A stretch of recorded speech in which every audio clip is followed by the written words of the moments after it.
Hey everyone, my name is Leslie Barton and I go to the University of West Georgia, and I'm going to be talking about the transactional communication model today. Um, to me, the transactional communication model is whenever the audience of a speaker kind of takes their own interpretation of what the meaning behind the speech is.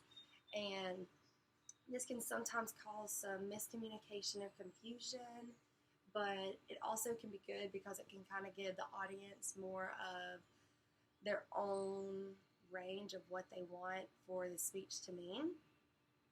But it does cause for some miscommunication. I know personally I have experienced miscommunication to where from my dad, who's my boss, was speaking to me and I didn't really understand, or we had different ideas of how things were supposed to be done.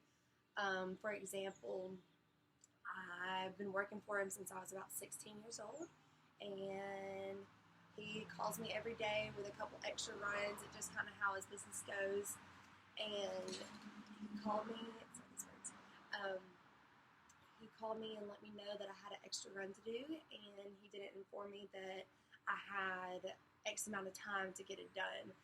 But in my head, I had to finish my other part of the day and then continue on and finish the part that he needed for me to get done. So I'm just doing my normal day, and I'm going day by day or hour by hour, getting everything done how I need to.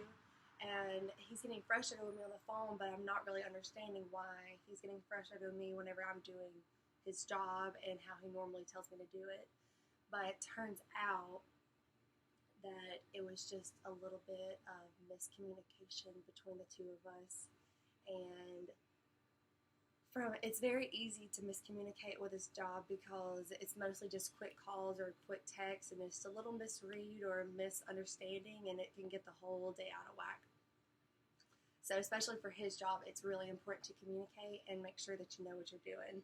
So from now on, since this has happened about a couple of years ago, I personally take it upon me to, whenever he calls me and lets me know about something or another run, I always repeat it back to him, make sure that we're on the same page. And if we're on the same page, then I go ahead and do it. And I'm never scared to call and ask questions because it's very important, especially with communicating or working for somebody, because you want to make sure that you're doing everything right. But yeah, the transactional communication model is something that can be pretty tricky, but it can be positive and bad because it can allow for people to have more of an open space of having their own interpretations of it, but also it can cause for communication, so it's kind of sticky along those lines.